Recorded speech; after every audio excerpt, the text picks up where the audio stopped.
Hello, someone wanted me to make a video about Faceless, right? So I was planning on kind of just talking about him a bit, right? So Faceless,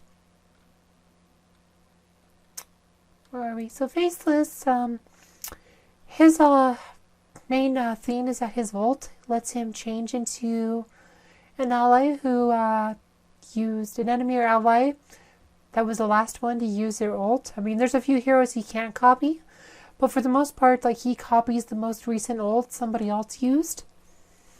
Right, and the thing about this is that it actually doubles the levels. See, at level 1, it goes to level 2, but at level 2, it goes to level 4, etc. So if you're level 130, it plays that ability as if he was level 260. Right, so this is very useful on certain abilities that gain a lot of damage per level, like some abilities like Jorgen's ult, for example, gains 100 damage per level, right? So, and it's an A, so it's like if he copied, say, Jorgen's ult, he could do an extra 1300 damage to all of the enemy heroes, assuming he has enough penetration, but he buffs penetration with his ult, so that actually, I've seen Faceless do a lot of damage by copying like a Jorgen ult. Popular one is to play him with Kark. Like that's kind of like a popular ult Faceless have played with, but also his power throw can trigger Kark's passive. So there's some synergy there. A lot of times, like, well, it used to be a time you see Faceless and Kark. Sometimes you still do. Faceless's big issue, though, is that he's not that good on defense, because this one, to get the most out of this ability, you have to play on manual.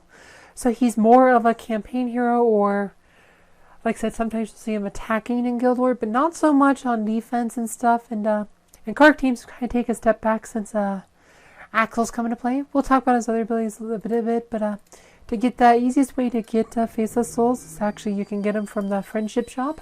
He is the Friendship Hero. He's the original Friendship Hero before Cornelius came along, right? But he's one of the old school heroes. But friendship chips, like if you're in a guild and you make some friends on Facebook with who also play the game, you can get like 1,000 of these you get 1,000 of these friendship chips a day, right? So you can buy his souls every day for 500, and then you'll have like 500 for other things, or, you know, like sometimes saving them for items is better, but, and you can always use these things that you get at the end of every month, like 28th day of every month, on his souls. Yeah, let's talk about some of his other abilities.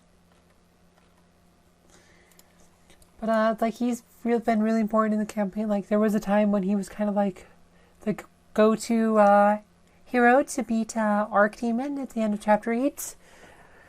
Right, you'd copy this with like a Phobos or something. You'd use Phobos ult and you'd use Doppelganger to try to stun lock him. These days you can probably use Mara to just kind of stun lock him a bit longer, but you can still do this. It's still a valid strategy. His power throw. This has a stun on it. Sebastian usually blocks the stuns, but if they don't have Sebastian and you're using Mara, you can make that stun last 6 seconds, which could be devastating.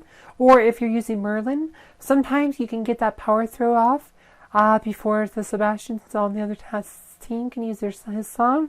Getting that stun in right before Kark uses his ult can invalidate dodge, because you can't dodge if stunned. So this sometimes can get allow Kark to get some kills. Right, like I said, I've definitely been beaten by fast power throw, thanks to Merlin. Right, like I said, but the problem is, like, it's like, Kark used to be pretty good against twins. Now be with Axel, right, just in Axel in general is nerfing Kark. But the twins especially, you'll see Axel and Lars a lot of time. And Kark can one-hit kill Lars now. His next ability is Chain Lightning. This hits 3 enemies. It actually does pretty good damage when it's maxed out. It also lowers physical attack on the other team, but again, this sometimes Sebastian can cure and block, so not that relevant.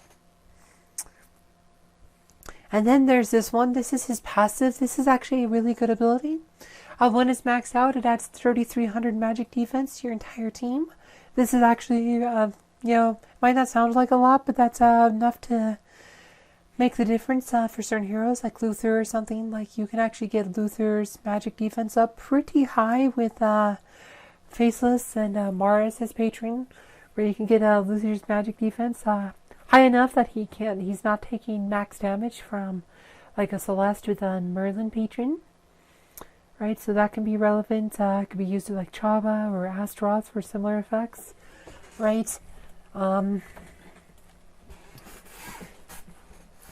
but you can't use Mara on those heroes, so you can get the highest magic defense on any tank with Mara on Luther and Faceless in the team, but still, we're still gonna have better magic mitigation because of Rainbow Halo, but something to keep in mind.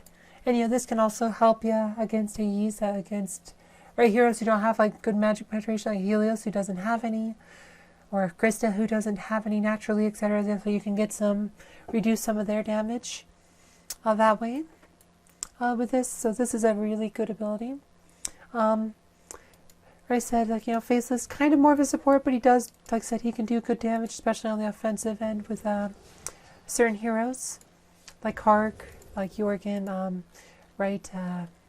Maya's can be really good. But,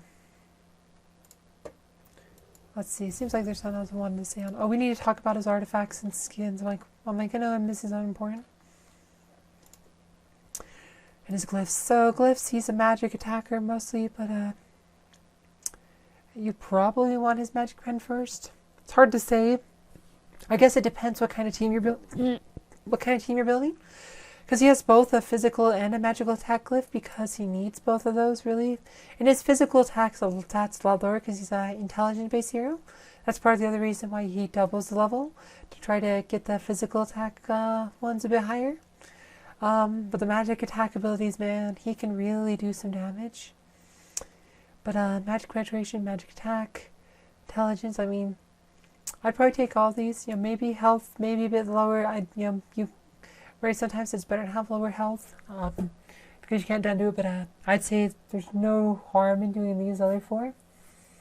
Skins, magic attack, intelligence, again, health, maybe a bit iffy, but definitely want the magic attack skins followed by the intelligence skin. Right, and then he has artifacts. Manuscript of the Void's a very good one.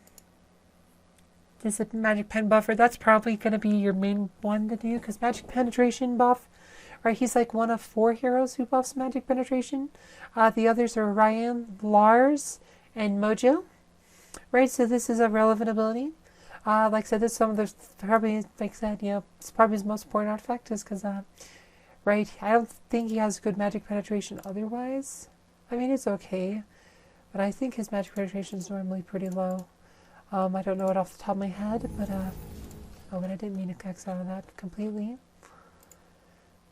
But, let's go back to artifacts. Right, this is his main way of getting magic penetration, is this, and the glyph. Right, so if you max this out, it's 10,680 magic pen. And then, so that'd probably be the second one I'd go with. And then his intelligence, this would be the last one. This just buffs his magic attack and magic defense. That'd be third. So I'd go weapon, book, ream.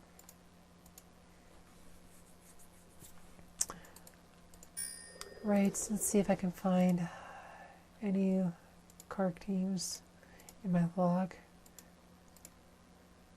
Yeah, no, because like I said, a lot of times you don't see Faceless on defense anymore.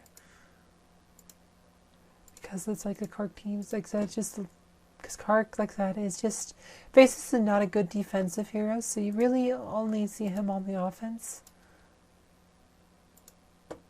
Right, and you're just not going to see a lot of Kark teams. Even then, there's still, right, and that's the other thing, like you see Isaac a lot more in physical attacker teams, so there's just kind of, Faceless kind of lost some of his oomph, right, like, so we can look here, see if I can find any Faceless Kark teams. Kark with Kai sometimes see with him. And you just don't see as many Kark in general, is there? That one plays Nebula.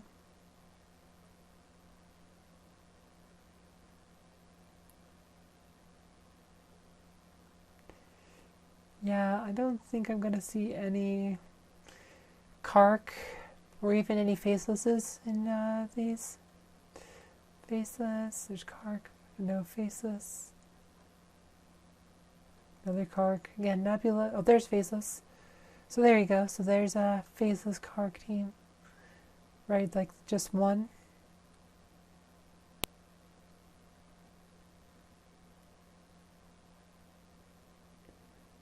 Karks.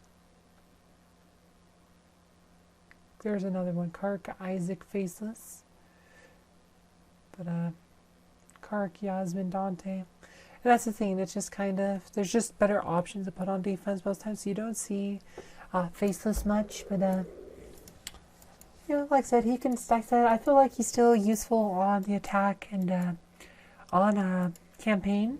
Oh yeah, and like those events where you have the higher levels or whatever, you have the level 300 bosses, being able to take the level of the skill to 260 will make it a lot easier to land some of those status effects, right, that are level based, right, because then instead of being level 130, it'll be level 260 on that, so that is another thing about it being double.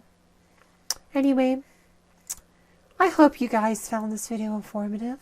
Thank you for watching.